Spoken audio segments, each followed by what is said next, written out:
how are ROW disputes resolved? Brilliant. ROW right of way क्यों important है? Our safety of our manpower is very important, and quickly you have to execute it. अगर बीच में एक भी dispute है, so for example if 2 towers cannot be laid down, तो 1000 kilometre की जो लाइन है वो इनइफेक्टिव हो जाएगी. एक डिस्कनेक्शन या एक टावर की वजह से यू विल सी कि दैट योर कमिश्निंग स्टेज पे नहीं पहुंच पा रही. अब अगर एक डिस्प्यूट के कारण कमिश्निंग स्टेज पे नहीं पहुंच पा रही, जो आपका इन्वेस्टमेंट है थाउजेंड्स ऑफ करोड़ का, because of one tower, if it gets affected, that will be very serious consequences for the nation, for the company itself. So it is important that we know कि ROW के right of way के disputes कैसे resolve करने in case of transmission. अब right of way के disputes resolve करने के लिए structure provide करा गया है legal system में. Today we will understand what is the structure of that legal system. So let us understand कि ROW में किस तरह की प्रॉब्लम्स आ सकती हैं, किस तरह के चैलेंजेस आ सकते हैं. मैं उनको डिवाइड करूंगा 4 सिनारियोज में, 4 सिनारियोज. इन 4 सिनारियोज के अलावा अगर कुछ भी हो तो आप प्लीज कमेंट करिए. आप प्लीज लिखिए कि क्या इसके अलावा, इन चारों के अलावा, is there any other issue which arises in case of ROW. So let us assume you are constructing a transmission line, or you are constructing a evacuation line from your solar plant. You are going to जो भी PGCIL का head है या CTU का, STU का, and then you are getting it connected. Now there is a right of way issue. So right of way issue में there are 4 scenarios. In 4 scenarios के अलावा कोई भी और issue आपके मन में हो तो आप मुझे बताइए, कमेंट बॉक्स में लिखिए, and we can discuss it further. First scenario ये हो सकता है obstruction. So you are constructing a tower, and maybe landowners or the farmers, they come that will not allow you to construct the towers. So one scenario can be that ये problem होगी कि अगर एक भी tower नहीं construct हुआ तो बहुत चैलेंज है. Second scenario will be compensation. He may say whatever compensation you have paid me, it is not acceptable. I need a higher compensation. I need 4 times as per the Land Acquisition Act 2013. What do you do at that time? Third जो scenario आपके पास आ सकता है वो ये आ सकता है कि आपको लोकल अथॉरिटी स्टॉप कर दे. आपने अप्रूवल सारे लिए हुए हैं, but the Delhi development authority says no, you please don't construct. या village panchayat says you have all the approvals in the place. Village panchayat के पास लैंड है या म्युनिसिपल कॉर्पोरेशन के पास लैंड है, एंड ही सेज कि नो, या स्पेशल एरिया डेवलपमेंट अथॉरिटी की लैंड है, गवर्नमेंट की लैंड है, but you are, after approval only, you are setting up a tower base, and they obstruct. So third है आपका, if the local authority objects to it.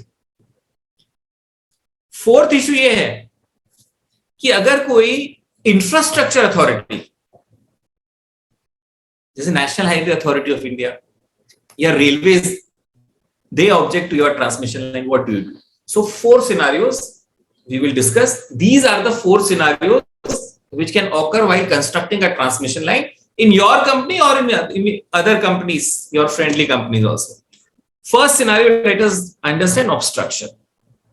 Obstruction अगर होता है, if somebody stops you from constructing the transmission line, then the remedy lies with the district magistrate. So every district has a district magistrate. He is also called district collector. So district collector के पास revenue authority होती है सारी की सारी, खसरा खतौनी सारी documentation का पावर होता है, और डिस्ट्रिक्ट मजिस्ट्रेट के बाद लॉ एंड ऑर्डर का पावर होता है. तो दोनों एक ही ऑफिसर के पास है. So you go and file application with the district magistrate. It is the duty of the district magistrate as per the electricity act to remove the objects obstruction. So he will remove, he will ask his sub-divisional magistrate or the police authorities to get the people who are protesting, और अगर कोई farmer object कर रहा है या कुछ. So these are all the approvals. What you have to do, you have to give your approvals. You have to say कि मेरा ये license है, मेरा ये approval है, मेरा ये powers है 168 की सारी मैंने ले रखी है. So it is the duty of the district magistrate to remove the obstruction. तो first stage है. District magistrate can seek objections from the landowner. So while seeking the objection from landowner, he can tell you in the order, written order, कि sir आपने 100 रुपए जो compensation दिया है आप उसको 200 रुपए दे दीजिए. The matter ends there. Obstruction का matter. Second issue है if somebody is objecting for compensation कि भैया मुझे compensation कम मिला है या ज्यादा मिल रहा है, जो भी whatever, or you so for example you can also be aggrieved that the district magistrate has overcompensated. In that case the remedy does not lie with the district magistrate, it lies with the district judge. So you file a case, it is called enhancement case. So when the landowner, if a landowner is aggrieved, he will file an enhancement case before the district judge and say कि भैया वो आपने जो इन्होंने compensation दिया है वो appropriate नहीं है, या जो district magistrate में भी compensation बोला है वो भी appropriate नहीं है, मुझे तो certain amount of compensation चाहिए. And he can also say कि सर वो land acquisition act में तो 4 times मिलेगा compensation, आप तो मुझे 85% दे रहे हो और corridor land का 15% दे रहे हो compensation या crop compensation दे रहे हो. So what you have to tell the district judge, you have to say Land Acquisition Act 2013 is not applicable in case of ROW of transmission. Why it is not applicable? Because in land acquisition, जो उसको LRR लंबा नाम है उसका, वो बोलते हैं, उसमें शेड्यूल बना हुआ है. उस शेड्यूल में ये लिखा हुआ है कि electricity act will override land acquisition act. So if Electricity Act is providing for something and Land Acquisition Act is providing for something, Electricity Act will be the dominant force and you will go with respect to Electricity Act. और Electricity Act में जो compensation provided है, जो mechanism provided है, जो guidelines में provided है या state government ने जो determine करा है, that will prevail. It is not that 4 times आपको compensation देना है. So second scenario हमारा compensation का हो गया. Third scenario local authority. So village panchayat का लैंड है, गवर्नमेंट का लैंड है, but it is objecting. May be special area development authority का लैंड है या म्यूनिसिपल कॉर्पोरेशन म्यूनिसिपल अथॉरिटी का लैंड है. डीडीए सेज नहीं भाई वी विल नॉट टेक. बेस्ट ने बोल दिया कि भाई वी हैव ऑब्जेक्शन. उस केस में district magistrate is also not right authority, district जज is also not right authority. और वो क्यों है? क्योंकि 2 स्टेट्स आपस में इशू है. 2 स्टेट्स क्यों है? Once you get powers, eminent domain की पावर आपको सेक्शन 164 में जब ग्रांट कर दी गई as a transmission licensee, then you step into the shoes of government. When you step into the shoes of government, then you are the government. So when there is a dispute between government and DDA, that is also government, that is also arm of government. In that case the government says please don't go to district magistrate क्योंकि conflict of interest होगा. Don't also go to the district judge. You have to go and appeal to officer of central government, or officer of central government in this case is chairperson Central Electricity Authority. So you file an application before BEST. आपने tower लगाना शुरू करा, best ने object कर दिया. Bombay, you can write in the comment क्या है best का फुल फॉर्म क्या है बॉम्बे में. उस लोकल अथॉरिटी को आप क्या करोगे? एप्लीकेशन फाइल करोगे सेंट्रल इलेक्ट्रिसिटी अथॉरिटी में और बोलोगे भाई best has some objections, I want to set up my tower because I have to transmit light, I have a licence, I have approval government, I have powers also from the government. Then the officer of the central electricity authority, this chairperson, will decide the matter. अगर आप उससे aggrieved हो, then you go to ministry of power. So आप appeal file कर सकते हो ministry of power में. सो ये थर्ड हो गया आपका. लोकल एरिया अथॉरिटी से भी आपको इश्यू है, लोकल अथॉरिटी से इश्यू, तब ये आप रिजॉल्व करोगे. लेकिन there is a fourth scenario also. Fourth scenario ये होता है, उसमें 2 words are very important. One word is works authority, second word is repairing authority. Let us understand what is the difference and what is the meaning of works authority and repairing authority. Whenever infrastructure project is going on, whoever is constructing the infrastructure project, it is works authority.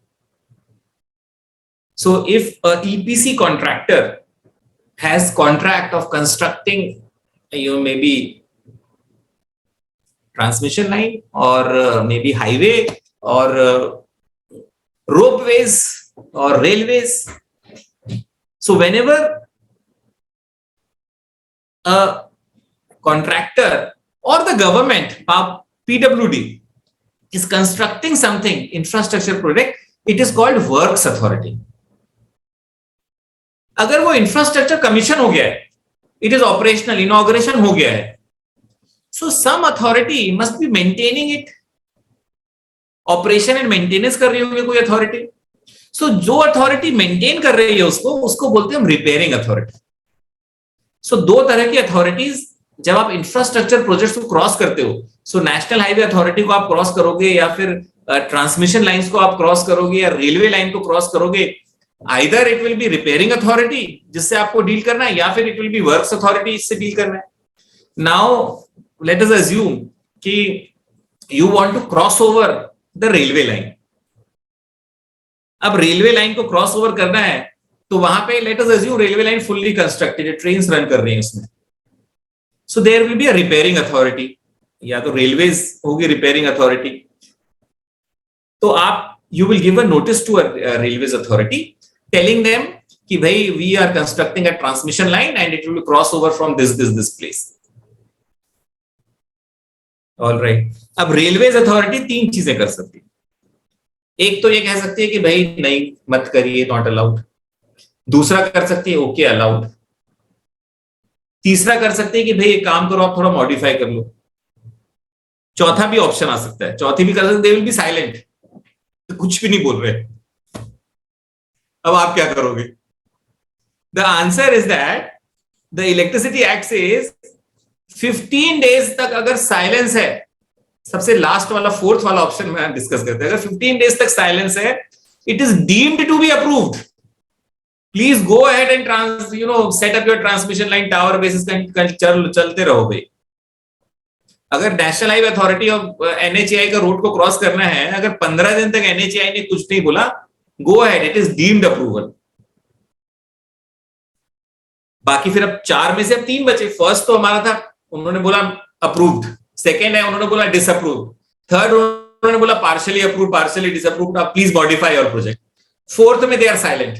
Fourth का answer हमें पता चल गया. Fourth में 15 दिन तक कुछ नहीं बोला, इट इज डीम्ड अप्रूवल. 1 और 4 इक्वल हो गए. फर्स्ट वाले में जहां पे अप्रूवल दे दिया उन्होंने, there is no challenge, please go ahead. Disapproval दिया, अब 2 बचे सिनेरियोस. डिसअप्रूवल दे देगा या बोलेगा कि प्लीज मॉडिफाई. मॉडिफिकेशन अगर आपको सूटेबल है, you think that modification is suitable and it is win-win situation and we can cross over. थोड़ा सा उन्होंने चेंज बोला डायग्राम, या उन्होंने बोला उनको कुछ चेंजेस करने हैं, आपने उसको अप्रूव कर दिया, then also there is no problem. अब डिसअप्रूवल दे दिया. अब डिसअप्रूवल में या मॉडिफिकेशन में अगर आपको कोई भी इशू है, in that case you have to go to independent regulatory commission. Either you or either the works authority or repairing authority will go to independent regulatory commission and whatever decision independent regulatory commission gives, you have to follow that decision. उसमें appeal का system वही है, APTEL, supreme court. So to sum it up, जो disputes हैं उसको resolve करने के लिए 4 सिनेरियोज हैं. First scenario obstruction. In case there is obstruction, district magistrate is the right authority. Second scenario है compensation. Okay, no worries, compensation के लिए राइट अथॉरिटी है डिस्ट्रिक्ट जज. Third scenario is objection from a local authority. Local authority के लिए you go to the central government. In case it is chairperson Central Electricity Authority, appeal will go to Ministry of Power. Fourth scenario है कि works authority या repairing authority से कोई issue है.